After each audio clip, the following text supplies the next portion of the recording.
নেতাকর্মীরা ধৈর্য ধারণ করে দলের প্রতি কমিটমেন্ট রেখে আমরা যে একটি গঠনতান্ত্রিক প্রক্রিয়ায় বিশ্বাস করি সেটি প্রমাণ করে, আমরা যে গণতান্ত্রিক প্রক্রিয়ায় বিশ্বাস করি সেটি প্রমাণ করে আজকে এই 1511 জন কাউন্সিলর একত্রিত হয়েছেন একটি সিদ্ধান্ত দেওয়ার জন্য যে আগামী 2 বছর সাংগঠনিক মেয়াদ, যেটা 2 বছর পর্যন্ত কারা পটুয়াখালী জেলাতে দলকে পরিচালনা করবেন, সেই দায়িত্ব আমরা কারো কারো কাছে আজকে হস্তান্তর করব এই 1511 জন কাউন্সিলরের মাধ্যমে। আমরা সবসময় একটি কথা বলি যে বিএনপির সকল রাজনৈতিক ক্ষমতার উৎস জনগণ। সহকর্মীবৃন্দ, এই কথাটি আমাদেরকে শিখিয়ে দিয়ে গেছেন, আমাদেরকে বলে দিয়ে গেছেন কে? শহীদ রাষ্ট্রপতি জিয়াউর রহমান, আমাদের দলের প্রতিষ্ঠাতা এই কথাটি বলে গেছেন আমাদেরকে। এবং এই কথাটি সর্বাঙ্গে যে সত্য সেটি আমরা জানি, সেটি আমরা বুঝি, সেটি আমরা বহুবার দেখেছি। প্রিয় সহকর্মীবৃন্দ, সেজন্যই এই যে কিছুক্ষণ আগে একটি কথা বললাম যে আমরা আমাদের দলের নীতি, আদর্শ, উদ্দেশ্য, লক্ষ্য, আমাদের ভবিষ্যৎ পরিকল্পনা, এই কথাগুলো শুধু আমরা আমাদের মাঝে রাখলে তো চলবে না, আমাদেরকে নিয়ে যেতে হবে জনগণের কাছে।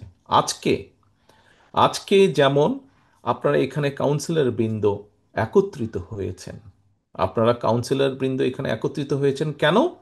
আপনারা আগামী, একটু আগে যে বললাম, আগামী 2 বছর এই সাধারণত আমাদের সাংগঠনিক গঠনতন্ত্র অনুযায়ী সাংগঠনিক মেয়াদ হচ্ছে একটি জেলা কমিটির 2 বছর।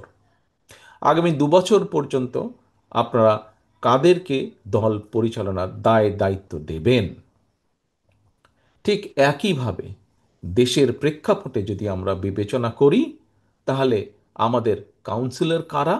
কাউন্সিলর হচ্ছে, দলের পক্ষ থেকে যদি আমরা চিন্তা করি, কাউন্সিলর হচ্ছে সামগ্রিকভাবে দেশের জনগণ। এই আগামী যে প্রত্যাশিত নির্বাচন, এই নির্বাচনে প্রায় 12.5 কোটি ভোটার, 12 কোটিরও প্রায় 12,50,00,000-এর মতন কম বেশি ভোটার হবে। তাদের কাছে আমাদেরকে যেতে হবে, তাদের কাছে গিয়ে আমাদেরকে তুলে ধরতে হবে যে আমরা দেশের জন্য, তারা যদি, বাংলাদেশের মানুষ যদি আগামী নির্বাচনে বাংলাদেশ জাতীয়তাবাদী দল, আপনার, আমার, আমাদের সকলের যে দল বিএনপি সংক্ষেপে, এই দল দেশের মানুষের দেওয়া দায়িত্ব যদি পায়, তাহলে আমরা কি কি করব? আমরা কৃষির জন্য কি কি করব? দেশের কৃষকদের জন্য আমরা কি কি করব? আমরা দেশের শিক্ষার্থীদের জন্য কি কি করব? আমরা দেশের নারীদের জন্য কি কি করব?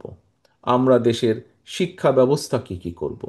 আমরা দেশের আগামী প্রজন্মের তরুণদের জন্য, যুবকদের জন্য কর্মসংস্থানের ব্যবস্থা কি করব?